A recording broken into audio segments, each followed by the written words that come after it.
शुरू होने जा रही है। यह बैठक 2 दिनों तक चलेगी। दिल्ली के भारत मंडपम में यह बैठक होनी है। इस बैठक में देश भर के पार्टी के 11,500 पदाधिकारी शिरकत करने वाले हैं। बीजेपी अध्यक्ष जेपी नड्डा और गृह मंत्री अमित शाह भी कार्यक्रम में पहुंच चुके हैं। लोकसभा चुनाव की तैयारियों को देखते हुए राष्ट्रीय परिषद बैठक काफी अहम मानी जा रही है। इस बैठक में 400 पार के लक्ष्य पर फोकस किया जाएगा। दोपहर 3 बजे पार्टी अध्यक्ष जेपी नड्डा का उद्घाटन भाषण होगा और कल शाम प्रधानमंत्री मोदी के समापन भाषण से राष्ट्रीय अधिवेशन का समापन होगा। सूत्रों के मुताबिक इस अधिवेशन में 2 प्रस्ताव आएंगे। पहला प्रस्ताव विकसित भारत, मोदी की गारंटी और दूसरा प्रस्ताव राम मंदिर पर हो सकता है।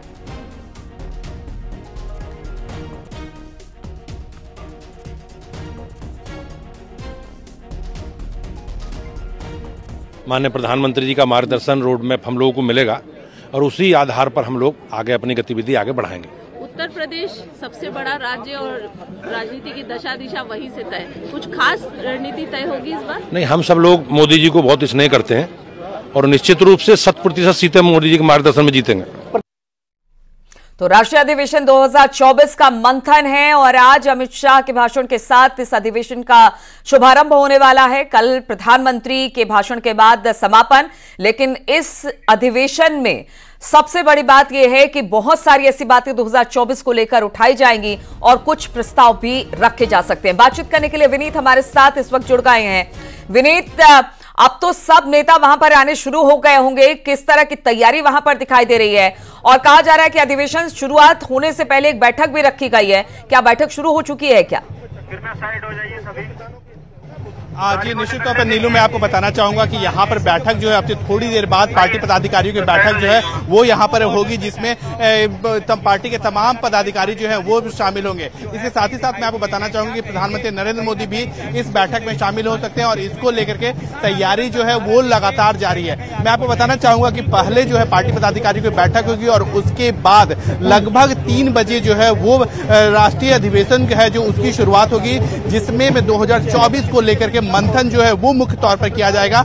लक्ष्य जो है वो 400 का है। जिस तरह से प्रधानमंत्री नरेंद्र मोदी ने एनडीए के लिए लक्ष्य जो है वो 400 का रखा है, इसके साथ ही साथ 350 का लक्ष्य, 370 का जो लक्ष्य है वो बीजेपी के लिए रखा है। साफ तौर पर यहाँ पर तैयारी जो है वो की गई है। बीजेपी के तमाम नेता जो है वो यहाँ पर पहुंच रहे हैं। उत्तर प्रदेश से भी अगर हम बात करें तो उत्तर प्रदेश के भी तमाम नेता जो है वो यहाँ पर पहुंच गए हैं और साफ तौर पर यहाँ पर जो कोशिश जो है वो की जा रही है कि अधिक से अधिक जो सीट है, अधिक से अधिक सीट जो है वो जीती जा सके। इसको लेकर के मंथन जो है वो यहाँ पर में किया जाएगा। इसके साथ ही साथ मैं आपको बताना चाहूंगा नीलू की यहाँ पर अगर हम बात करें तो मोदी सरकार की उपलब्धियों को लेकर के प्रदर्शनी जो है वो लगाया गया है, जिसमें मोदी सरकार के 10 साल के कामकाज है उसको बारे में यहाँ पर प्रदर्शनी लगाई गई है, जिसमें 10 साल की जो उपलब्धियां हैं उसके बारे में जानकारी दी गई है। इसके साथ ही साथ यहाँ पर हम कुछ नेता हैं उनसे भी हम बात करने की कोशिश करेंगे।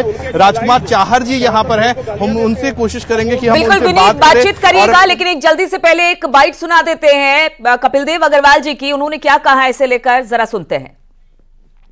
आप देखिए ना कि नरेंद्र मोदी के नेतृत्व में लगातार देश आगे बढ़ रहा है, प्रगति कर रहा है, उन्नति कर रहा है। पूरी दुनिया में आज नरेंद्र मोदी एक विश्व के शिखर नेतृत्व के रूप में आज उभरे हैं और उसी प्रक्रम को हम सबको बताने के लिए आदरणीय मोदी जी का, जेपी नड्डा जी का मार्गदर्शन हम सबको मिलेगा। उनके निर्देश में हम लोग काम करेंगे। राम मंदिर को लेकर प्रस्ताव भी लाया जाएगा। इसके अंदर उत्तर प्रदेश में राम मंदिर शिलान्यास हुआ, पहले फिर भव्य राम मंदिर में प्राण प्रतिष्ठा हुई। राम मंदिर जी विनीत, बात करिए उनसे और जानिए कि किस तरह का एजेंडा इस राष्ट्रीय अधिवेशन में रहने वाला है। और पर नीलू यहाँ पर राजकुमार चाहर जी हैं, उनसे हम बात करेंगे। बीजेपी राष्ट्रीय किसान मोर्चा के अध्यक्ष हैं राजकुमार चाहर जी। लक्ष्य जो है वो 400 का रखा गया है, 370 बीजेपी एनडीए के लिए जो है वो 400 का लक्ष्य रखा गया है। सबसे पहले तो जो आपके न्यूज 18 चैनल को देख रहे हैं सभी लोग, उनको मेरी ओर से राम राम। दूसरा यह है कि आप देखिए भारत मंडपम में किस प्रकार के पूरे भारत का दृश्य नजर आ रहा है। आज देश भर का कार्यकर्ता नए उत्साह के साथ 2 दिन की राष्ट्रीय अधिवेशन के बाद लौटकर जाएगा, क्योंकि माननीय देश के यशस्वी प्रधानमंत्री, लोकप्रिय नेता विश्व के, उनका मार्गदर्शन उद्बोधन मिलेगा तो एक नए उत्साह के साथ जाएगा।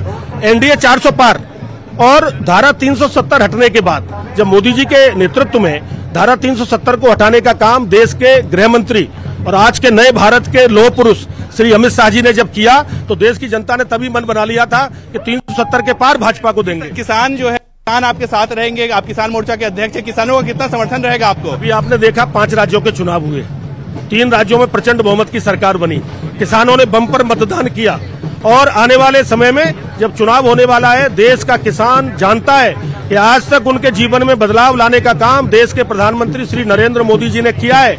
और भी जो उनके सुझाव होंगे, मोदी जी की जो गारंटी है, मोदी जी की गारंटी किसानों के हित के जीवन में और बड़े बदलाव लाएगी। लेकिन कई किसान जो हैं वो शंभू बॉर्डर पर बैठे हुए हैं, पंजाब के कई किसान हैं वो दिल्ली आना चाहते हैं और खास तौर पर उनका मांग है एमएसपी जो है वो लागू किया जाए। राहुल गांधी भी गारंटी दे रही है कि उनकी सरकार आएगी तो एमएसपी लागू करेंगे। राहुल गांधी किस मुंह से गारंटी देता है साहब? उसकी गारंटी है कहां? कौन सुनने वाला है? 65 वर्ष तक शासन रहा उनका, कांग्रेस का शासन और मोदी जी का सेवा काल, दोनों का अंतर देखिए। मोदी जी के 10 वर्ष के सेवा काल में जिस प्रकार से किसानों के जीवन में सकारात्मक बदलाव लाने के लिए, उनकी आय को बढ़ाने के लिए कितने क्रांतिकारी कदम उठाए मोदी जी ने। कांग्रेस के राहुल गांधी एक सवाल विनीत, तो कामकाज का लेखा जोखा 10 साल के मोदी जी के कार्यकाल का रहेगा, साथ ही आगे 2024 का चुनाव होना है, इसको लेकर भी यहां से एक बड़ा संदेश देने की कोशिश होगी। इस खबर पर लगातार हमारी नजर बनी रहेगी। फिलहाल बहुत बहुत शुक्रिया आपका हमारे साथ जुड़ने के लिए। और लखनऊ से खबर, जहां पर राजभवन में शाक भाजी और पुष्प प्रदर्शनी लगाई गई, जिसका उद्घाटन सीएम योगी ने किया। इस मौके पर राज्यपाल आनंदीबेन पटेल भी मौजूद रही। सीएम योगी और राज्यपाल आनंदीबेन पटेल ने शाक भाजी और पुष्प प्रदर्शनी को देखा, जायजा लिया और अधिकारियों से बातचीत भी करते नजर आए। तस्वीरें भी हम आपको दिखा रहे हैं कि यहां के सुंदर पुष्प देखकर मुख्यमंत्री योगी आदित्यनाथ ने कहा कि बहुत सुंदर पुष्प हैं। फल, शाक भाजी, फूल प्रदर्शनी को लेकर वहां पर जिन्होंने अपनी तरफ से ये पुष्प प्रदर्शनी लगाई थी, उनसे बातचीत भी की है और साथ ही साथ प्रशस्ति पत्र भी मुख्यमंत्री योगी आदित्यनाथ ने इन्हें बांटे हैं। औद्यानिक फसलों के माध्यम से अपनी आमदनी को कई गुना बढ़ाने वाले सभी अपने अन्नदाता किसानों का मैं प्रदेश सरकार की ओर से हृदय से अभिनंदन करता हूं, स्वागत करता हूं। मुझे प्रसन्नता है कि प्रतिवर्ष यह आयोजन राजभवन प्रांगण में होता है और बड़ी रुचि के साथ प्रदेश के औद्यानिक फसलों में अपनी आमदनी में रुचि रखने वाले और प्रदेश के विकास में अपना योगदान देने वाले हमारे किसान बंधु इस अवसर पर आकर के अपने अपने उत्पाद को इस प्रदर्शनी के माध्यम से प्रदेशवासियों के सामने रखने का कार्य करते हैं।